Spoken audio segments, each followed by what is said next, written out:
Suara Kebenaran pada Sabtu, 6 September 2025 berjudul Belajar Percaya. Bapak, Ibu, Saudara-saudari yang dikasihi Tuhan.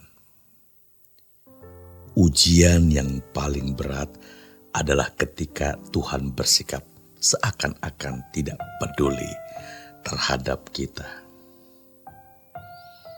Ya, ketika kita berada dalam bahaya, di tengah ancaman kesakitan penderitaan, di tengah kesulitan ekonomi, difitnah, ya, diperlakukan tidak adil, dan lain sebagainya.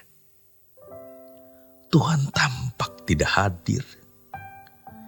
Ia seperti meninggalkan kita dan tidak menyatakan kuasa-Nya. Padahal justru di saat seperti itulah Tuhan hendak menyatakan kemuliaan-Nya. Inilah yang dialami oleh keluarga Lazarus. Mereka telah mengirim kabar bahwa orang yang dikasihi Tuhan, yakni Lazarus, sedang sakit. Yohanes 11 ayat yang ketiga. Mereka adalah orang-orang yang sangat dekat dengan Tuhan. Lukas 10 ayat 38 hingga 42. Namun ketika menerima berita dari sahabat-sahabatnya itu, Tuhan Yesus tidak segera merespon. Ia sengaja menunda keberangkatannya ke rumah mereka. Yohanes 11 ayat 4-6 dan sampai akhirnya Lazarus mati. Tak heran jika kemudian Marta menyalahkan Tuhan. Yohanes 11 ayat 21 dan 32. Marta datang menyongsong Tuhan, tetapi Maria justru tinggal di rumah. Padahal selama ini Maria dikenal sebagai sosok yang paling antusias duduk diam di kaki Tuhan. Sangat mungkin Maria begitu kecewa dan juga menyalahkan Tuhan. Yohanes 11 ayat 32. Seakan-akan Tuhan tidak berperasaan. Ia membiarkan Marta dan Maria yang selama ini begitu mengasihinya menerima balasan yang mengecewakan dari Tuhan. Saat mereka butuh penghiburan, Tuhan Yesus datang terlambat. Malah justru orang lainlah yang datang lebih dulu untuk menghibur Marta dan Maria. Yohanes 11 ayat 19. Sikap Tuhan ini berlawanan dengan budaya kekristenan populer yang mengagungkan bukti kasih Tuhan lewat berkat pertolongan atau mukjizat.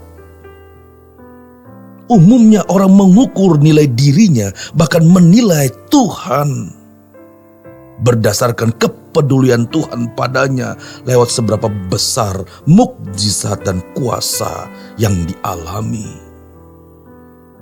Namun pengalaman Marta dan Maria menunjukkan hal yang berbeda. Meski pada akhirnya mereka menyaksikan kemuliaan Allah, sebelumnya mereka harus melewati ketegangan batin, kekecewaan, bahkan mungkin rasa malu. Demikian pula dalam masa aniaya. Orang Kristen tidak melihat pembelaan Tuhan secara nyata, tetapi mereka tetap percaya. Haleluya. Di tengah situasi itu mereka justru belajar untuk percaya. Yohanes 11 ayat 15. Setiap orang percaya akan menghadapi situasi sulit saat berada di dalam lembah kekelaman. Ketika kita tidak melihat sedikit pun tanda pertolongan Tuhan, kita tidak boleh kecewa atau bersungut-sungut. Inilah ranjau yang sangat berbahaya. Banyak orang Israel gagal masuk tanah Kanaan karena bersungut-sungut. 1 Korintus 10 ayat 10 dan 11.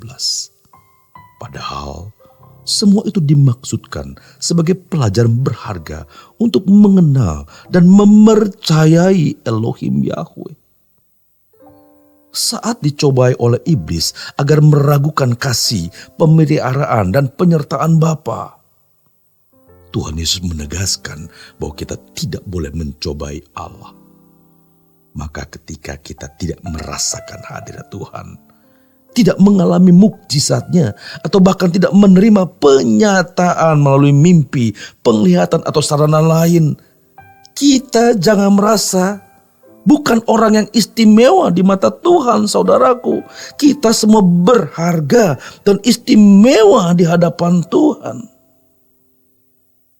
Sayangnya, banyak orang dalam kondisi seperti ini justru mencari pendeta sebagai perantara untuk menemukan Tuhan.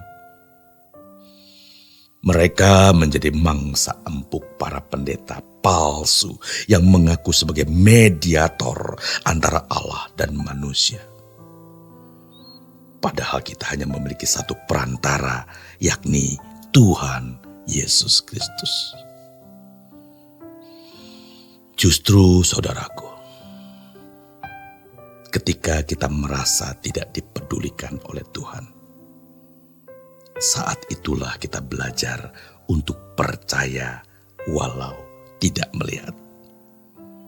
Kita harus proaktif mencari dan menemukan Tuhan.